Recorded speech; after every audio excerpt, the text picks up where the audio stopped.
got to get going, man. Let's go. There's a Texas game on Saturday, which everyone wants to talk about, but it's been almost 3 months now since the House settlement, and we're still waiting on codified language and all that stuff. How are you guys adjusting heading into the season while obviously not entirely focused on recruiting right now, but what are the mechanisms happening to get ready for signing day? Yeah, just constant conversation about what it looks like, how it's changing, what it's like for us, which is we've been in the same situation here for a couple of years now. So always looking to make sure that we're going to do what's right short term, but also long term. And you find as sometimes it's a floating target and figuring out exactly how we need to handle things. We continue to work through. It's a long day to signing day, and we're going to have a great plan moving towards December. Austin Ward. Another just really seismic question. We haven't talked about your kicker or punter yet at all. Do you have an idea who will start in those spots and maybe kick returner or punt returner? Yeah, we allowed both of those guys to have competitions. At kicker and at punter. And so, both guys, both incumbents have done a great job in camp. So, we still have to go through this week of practice, but, our expectation is that Jaden and Joey will handle the kicking. A return game, anything? Not yet. Dom Taberry, WBNS. Coach, it's been a while since you named Julian the starter. How's his confidence level? What's your expectations for him on Saturday, and what's your message to him? Well, the message is just to win, find a way to win. I think when you start setting expectations, you can get yourself out of whack. We're going to take it one play at a time. He's got a good group of guys around him. He's got a good defense. He's got good special teams, a good offensive line, good skill guys.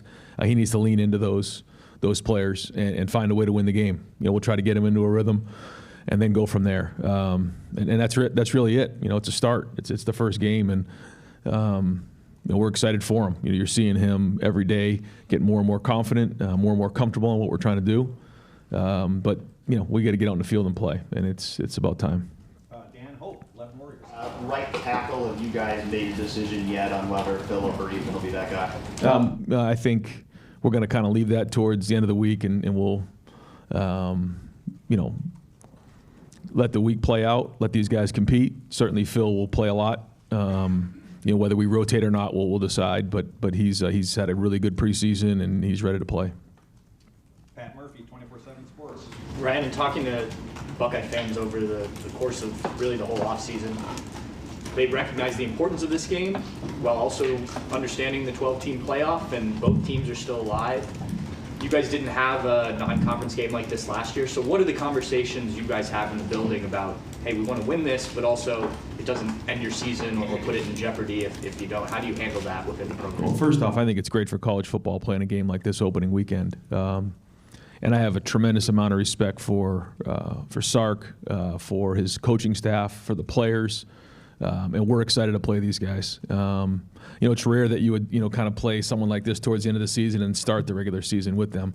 But here we are. And I think it's going to give us a great barometer coming out of the first game. But for us, as we talked about before, the preparation starts really early because you got to be on point, and we got to play a clean game. That's very, very important. And so, as you get closer and closer to the game, you just do everything you can to prepare the guys. I think when you look at our season, which is unique this year, one of your goals should be to win the opener. I mean, that's clear. We did that when we had Big Ten games to open the season, win the opener, and then you kind of go from there, which allows us an opportunity to focus on one game at a time. And then, once this game's over, we'll figure out what we did well, what we need to improve on. The issues will be there. They'll surface, and then we address them. So, it's an exciting time of year because now we get on the field and figure out where we're at, figure out where the guys are at, and go from there. But it's important that we play clean in game one. Tony Gerben, Buckeye Huddle. Ryan, people talk about the script that Steve Sarkeesian uses to start the game. What kind of problem or roadblock does a Matt Patricia being new pose to the building of a script?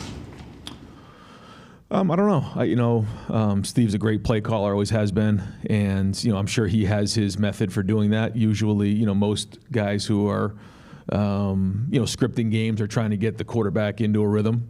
So I'm sure they're going to want to do that with Arch, and then he's probably trying to identify what he's got out there. and different formations, different groupings, trying to ID what is going on in the field. And so it's usually a combination of those things. You want to move the ball, but you also want to get down the field and you want to score. And then also identify what's going on the field. What are you seeing? And I'm sure that'll be his plan. His scripts are very well known for having a lot of success. So, we got to do a great job of recognizing what they're trying to do and get him on the ground. Far left, Joe Nugent, WCMH. Adjusting, obviously, always a big part of football, but with this unique situation of playing a really good team right out of the gate, do you feel like that will play a significant role in this game? Yeah. As always, the first half is, you can make adjustments now pretty quickly on the sideline with the tablets, but halftime is really where a lot of the adjustments get made. We got to get out there and play clean and get a feel for what we got, and then I always say to the guys, at halftime, we're either tied, winning, or losing, and then we have to come out and play well in the second half. So, yeah, how quick we can identify that. I think what you're getting at is you got to have the contingency plans in place for what you may see. Just because they've shown it in the past doesn't mean that that's what they're necessarily going to do. So we have to be ready for everything. And they're a great coaching staff, so they definitely will have their wrinkles. Stephen Means, Cleveland.com. Two-part here. Do you remember the first game of your career that you called plays? And then on top of that, when you were doing that for the first time, how much of an influence were guys like Chip Kelly and guys that you had been around on where you were as a play caller then versus how you kind of tried to develop your own style of how you wanted to run an offense?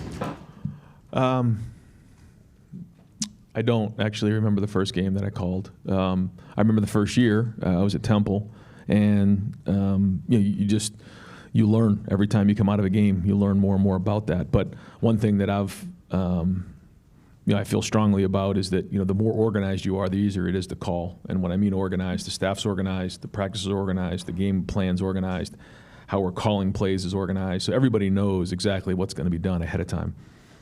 I think one of the things that probably gets lost is the fact you don't just go out there and just randomly call plays. All of these situations have been thought out very, very well.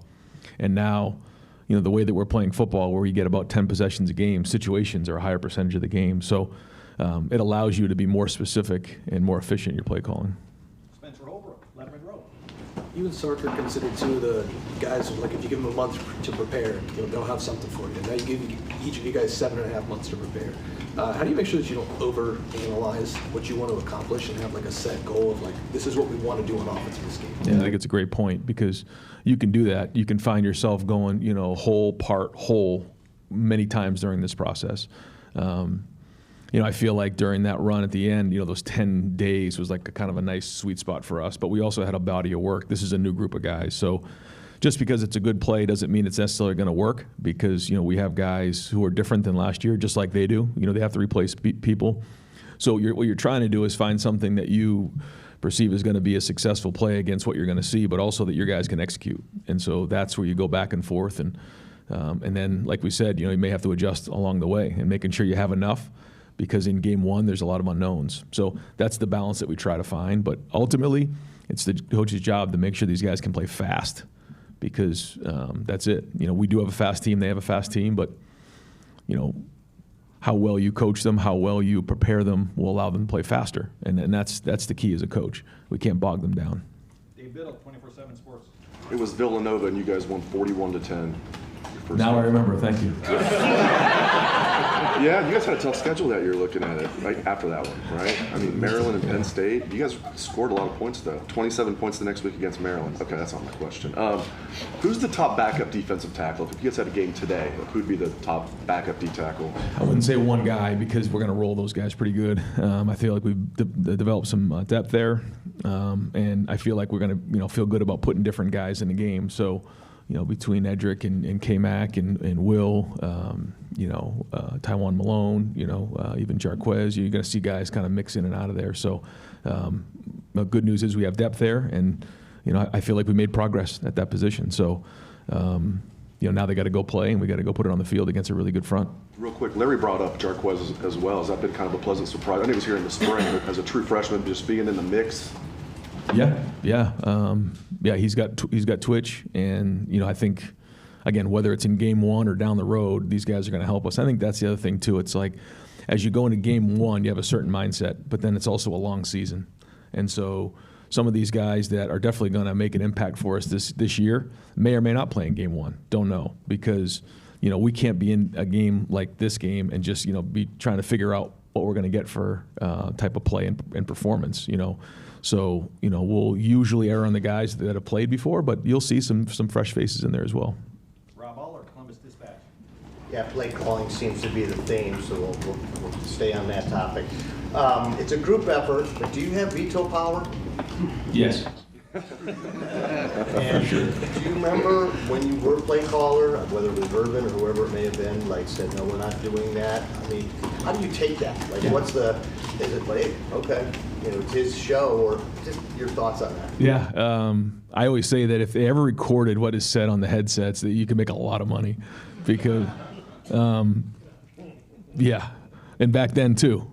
Coach Meyer and I used to go at it. But I think the thing that I really respected about Coach and he respected about me was, he would challenge me, and then I would go right back at him because I felt strong about what we did, And as long as you were strong about it, then he respected that. Now you better be right.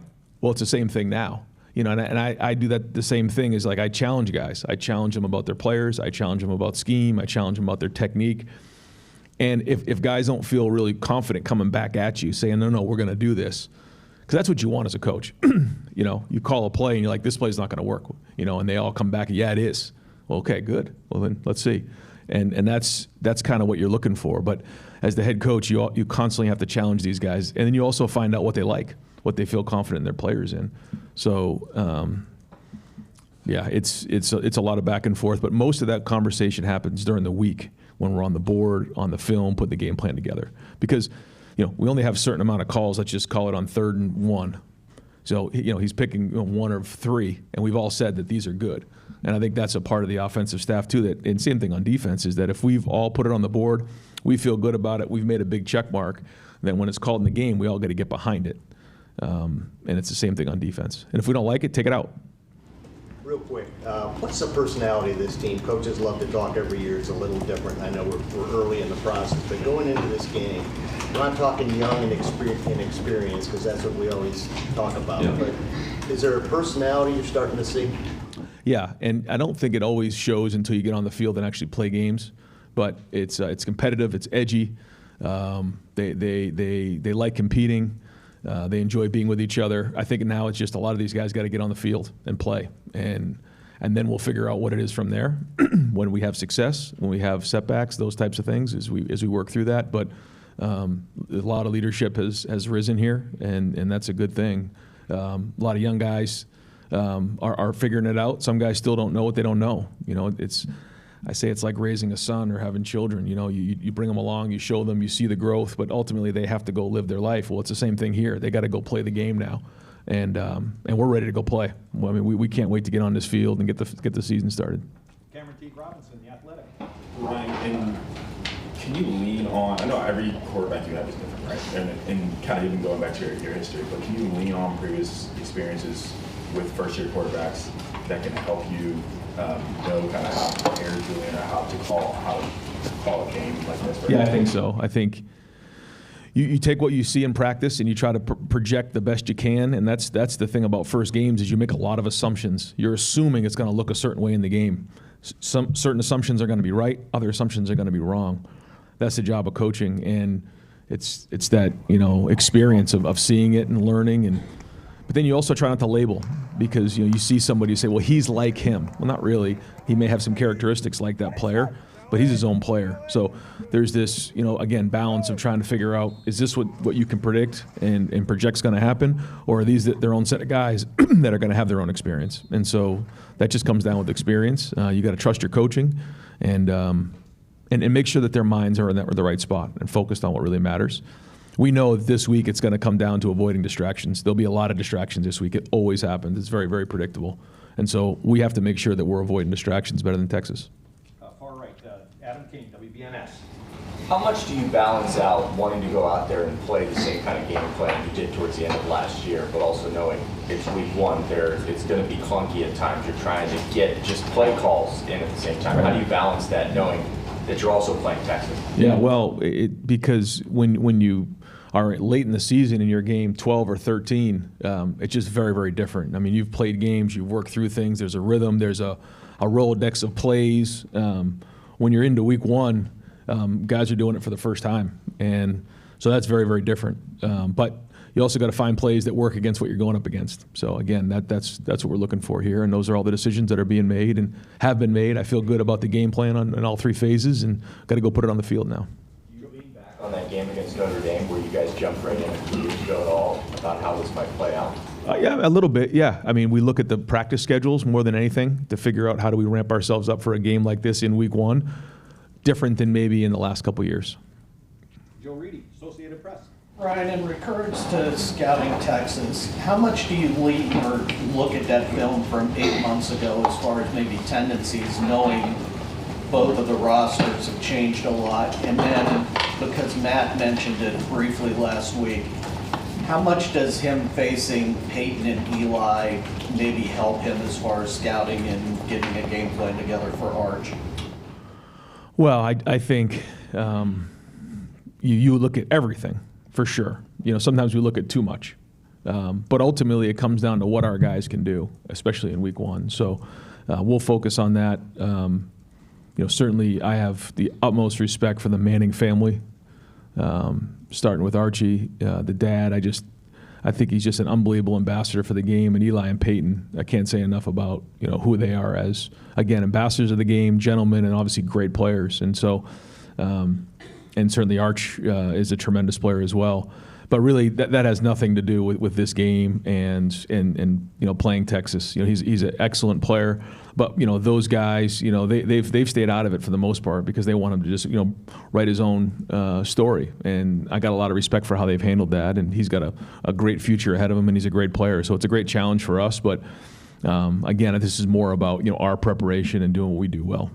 Dave Holmes of the SYX. They really made an effort to take Jeremiah out of that Cotton Bowl last year. When a team does that, I mean, are you fine with that, given your other weapons? Are you fine with him going 3 for 20 if he has a slow game? How do you look at the way they played him and how you want to unleash him this time? Well, I think when you look back on that game, you know, those penalties really hurt us. They set us way behind the sticks, you know, and we have to play better football than that. You know, they're a very disciplined team, and we have to do a better job than we did in that game. And so, you know, we'll do everything we can to try to get, you know, the guys in position to make plays, but ultimately, you know, we have to have a balance. And if you have a balance, then you got a chance to attack teams. The goal here is not to get a certain player a certain amount of touches, it's to win the game. Now, in order to win the game, certain guys have to touch the ball. So I don't know if that makes sense, but like, that's it. Like, we have to win the game. And when Jeremiah's touching the ball, a lot of good things happen. So that's our job, to make sure that that's happening. But at the same time, we got to make sure we do what we can to win the game and then go from there.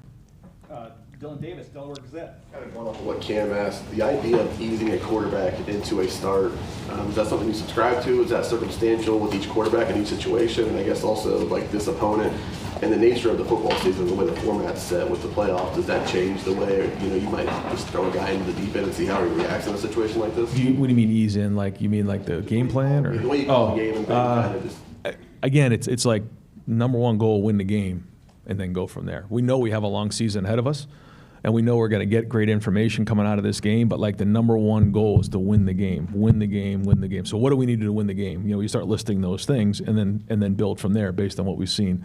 You don't know which way the game's going to go. You know, it could be close. We find ourselves out ahead. We find ourselves behind. We have to have, a game plan to be able to respond to those things. So to say, you know, we're going to play it close to the vest, no, we're not going to do that. To say we're going to be wide open, chucking it 60 times, no, we're not going to do that. It'll be somewhere in between based on what we're seeing, the success we're having, and then where we are in the game in terms of score. Andy Anders, 11 Warriors. Just wanted to get your thoughts. Do you know yet who's going to be in the box, who's going to be on the field on Saturday in terms of coaching? Yeah, we put all that stuff together, Brian and Matt both feel like they have a good plan. I won't get into exactly where everybody is because we have so much staff here. I'll forget some people, but no, I think we have a good plan. And what we did on Saturday was we went into the stadium and kind of went through a mock game. And in that mock game, everything up until when you get into the stadium, we did. We were in the locker room. We came out. We did the pregame warm-ups. We did the quick cows. We went through the game, halftime, finished the game, went through the whole operation of TV timeouts. With the young team, I thought that was important. We actually, we sang the Carmen, Ohio, we went into the locker room, sang the fight song, and then that was it. Just so that everybody knows this is what the expectation is, talk through it, so that when they're doing it on Saturday, it's not for the first time. And a part of that was having guys in the box and the communication. Jeff Gilbert, Press Pros. You talked about the personality getting edgy, competitive. Yeah. Just curious, what role has Julian had in helping that develop, or has he been more of a follower or more of a leader, and what is your expectation of him going forward in that? I think for every quarterback, they have to find their own voice and lead. We talk about how do you lead, and you've heard me say this before. It's about who you are as a person, your character. I think he has high character. His connection, I think he connects well. He's found his voice, I believe, here in preseason. And then his competency is how well he's going to play in the game. And if you can do all of those things, you can lead. We've challenged him to have command of that huddle, have command of the game plan, and then make great decisions. And obviously play well on third down, red zone in 2 minutes. So now it's time to go put it on the field. But you're definitely seeing a lot of changes with him and a lot of growth. Jake Trotter, ESPN. Yeah, Ryan, was that the first time you had done a mock game all the way through the singing? And then what kind of challenge does Arch Manning pose on the field? Yeah, we've done mock games before. That was probably the most detailed, just because of the the inexperience of our team. One, and then two, just what's coming with this first game. And then with Arch, athletic, big, strong arm, smart, quick release, accurate. All the above. I mean, he checks every box. Bill Rabinowitz, Columbus Dispatch. Coaches say with good reason that the games will generally be decided in the trenches. It's an interesting matchup on both sides. Your offensive line against a very good defensive line, and your inexperienced defensive line, and they have inexperience on their offensive line. So kind of what's your take on those matchups? Well, we'll find out. Again, we're trying to project what those will look like, but we go off of what we see in practice every day, and guys are getting better. And today we'll have inside drill. Today we'll have some team, and making sure we have our good percentage of good on good, because we know if we don't stop the run the ball, we're not going to win the game. So that's been something that we've been working on all preseason, and we'll see. But guys have been working at it really hard, and they know how important it is to win up front, and that's not only in the run game; it's also in protection. Cleveland.com. To the course of last show, so from your perspective, what has he meant to the sport? Another great ambassador of the game, just somebody who's been positive and builds people up. And he's somebody that I remember, just so many years of putting on the mascot heads and just making Saturdays so enjoyable for so many people. And not only as a coach, but as a broadcaster and what he's done, he's had a lot of impact on people. And I just feel like when it's all said and done, and now that his career, obviously coaching, but now as a broadcaster, is ending. You look back on the impact that you made, and he certainly made a major impact on a lot of people. And I just remember all the different times, not only when I've been the head coach at Ohio State, but before then of putting on the Brutus head and what came with that. And so for him to be here for his last mascot game in his last year means a lot to all of us. And we thank him for everything he's done. He's made a lot of impact on a lot of people, and I appreciate him. Bill Landis. Right, you mentioned having a young team a couple times, and I think this is right that there's no one left from the 21 class. You have no fifth-year guys who you recruited out of high school. There's only a handful of fourth-year guys still you recruit out of high school. And you have this robust third-year class that's given you a couple of captains. What do you make of that group? What kind of energy does that third-year player group bring to this team, and what do you think of their ability to kind of lead you guys? It just feels like you're going to be kind of junior-driven this year. Yeah. No, we're young. We've said that before. We are young, but we're also mature in certain areas. There's other areas we got to grow up. But when you see guys like Caleb Downs and Sonny Styles and Brandon Innes, Austin Saravelt, I mean, these are grown men, and they've been through it before. So they know what the standard is. They know what it's supposed to look like here. They know what it means to be a Buckeye. And so, they're the ones that are leading the way on this. But yeah, I think about, last year's team, they all decided to come back. And so when that happens, there's almost like a year and a half's worth of guys that when they walk out the door is a big hole that's left, and that's sort of natural in college football. And so there was a lot of production to replace, but a lot of leadership to replace. And those guys understand that, and right from the jump, they've jumped into this thing, and now they have their own story to write. And that's what's exciting about college football is every year they get a different story, and here we go. This is going to be their story. Can that refresh kind of like be reinvigorating or invigorating for a team? Like, I know all those guys who just went out were tremendous leaders and tremendous football players, but I would imagine the guys have been biding their time have like a hunger to them that might give this team a different kind of energy. Well, it's their time now. Davis and Igbinosun, like it's time now to be in the front row. KJ Jackson, it's time for him to be in the front row. Caden Curry, it's time for him to be in the front row. Like, guys now need to step up into those roles. That's why they came here, was to be in these moments. And so, they've already been part of really good teams, but not as leaders. There's something to be said for that. Got time for just a few more. Stefan Kreisky, Cleveland.com.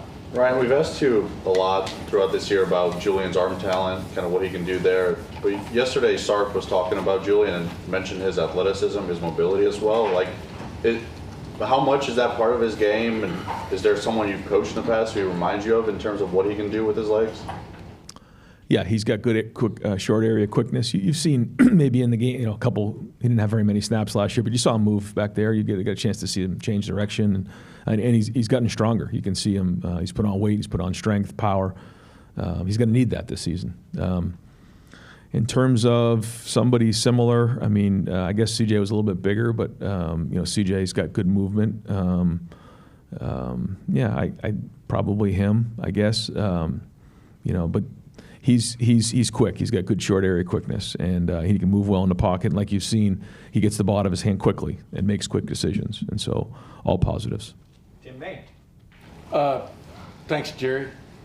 Going into this game, starter, you were once a first-time starter. I know I'll ask you about that a lot, but what did you tell yourself before that first start that settled you down? Or did you run out there without your mouthpiece or something missing? And did you remember the play call? What are all those things, and what will you convey to Julian most of all before he takes the field? Well, I think the first thing is you can't have expectations. And I think I probably, wasn't good in that area because, I was like, all right, I'm going to go throw 4 touchdowns and blow this thing out. And the minute something didn't go well, you can feel yourself, all right, I'm not fulfilling the expectation of what I thought going into it. And what you can't do in week 1 is have these crazy expectations other than win the game. Take care of the ball, win the game. If you need to throw it away, throw it away. Don't worry about anything else other than win the game. Win the game is going to be a heck of a night. So that's the most important thing, and that's the job of the quarterback. So that'll be my message to him. And then ultimately, you got to go trust your training. You can't play it close. When it's time to let it rip, you got to let this thing rip, and you'll know when it's right. When you look back at y'all's last meeting, the Travion Henderson play before halftime, the screen that went all the way, the Jack Sawyer, those were 2 of your touchdowns. The Jack Sawyer. How much is it going into a game like this, even though you've game planned? Somebody's got to make a play almost in these kind of matchups, right? Have to. How do you as a coach settle with that? Yeah, no, these guys, I think they know that, but I'll remind them. Make sure they know. They got to make plays. Yeah, that's part of the job. It's going to come down to that. No, you're right. When you're in these big time matchups, like you said, guys got to perform. They got to step up, and that's been one of the challenges for the guys who are now seniors and juniors is that now you need to step up and take on that role. You need to produce. You need to make the plays. Knowing that you're not just going to go out there and every play that you have a perception that you're going to make. Like I'm going to come with 4 sacks and everything like that. How about just going as hard as you possibly can and trust your training? And good things are going to happen, man, if you play really hard and you play really tough. And ultimately, everyone has to do their job. And speaking of that, we need everyone to do their job on Saturday, and that includes the fans. I mentioned this before. I know it's a noon game, but we need everybody in that stadium early. We need them loud. You think back on the Indiana game when Indiana had to go to a silent cadence and they couldn't clap anymore. That was a huge deal for our defense. And it's going to be the same way on Saturday if the fans are in there early and they're loud when they have the ball. Not when we have the ball. When we have the ball, they can be quiet. But when they have the ball, we need them as loud as they possibly can to make this the most hostile environment in the country. And we all know it is. So we need everyone to do their job. Fans are going to get Buckeye leaves when they're loud, too. Joey Kaufman, Columbus Dispatch. to revisit Arch. Did you ever interact with him as a recruit, or were you involved with him on the recruiting job? What do you remember about? Yeah, very little, very little. I think they had their mind set up that they wanted to play, down south, and we a little bit here and there for sure with his dad Cooper, but not a whole bunch. He kind of had his mind set, but yeah, heck of a player. And finally, Doug Maurice. Ryan, your running back room last year obviously was so good. Just the progress of this running back group through this entire offseason, what have you thought of it? How do you feel about where it is right now? I think we built depth. I think we need to go play and find out where we're at, but I think that Locke has built depth there, and guys are running hard. Protection, as you know, is important. Ball security is utmost importance in this game. And we'll find out coming out of the game. But we've seen a lot of progress in those areas. James and CJ, Bo has stepped up. And so we feel like those three going into the game could play for us. Isaiah West is coming off of an injury, but he's really popped for us. And so we think that, down the road he can play, probably not in his first game, but it's been a while since we've had 4 or 5 backs like that we can put in a game and feel good about. So, but ultimately it's going to be how they perform, and excited to see them play. And just to double check, I think when you were asked about where Brian's going to be on Saturday, I don't think you actually said, was that by accident? He'll be in the box. He'll be in the box. Okay. Thank you very much. You got it. No problem. Coach, thank you All very right, much. guys. Thanks. Thanks, Ryan.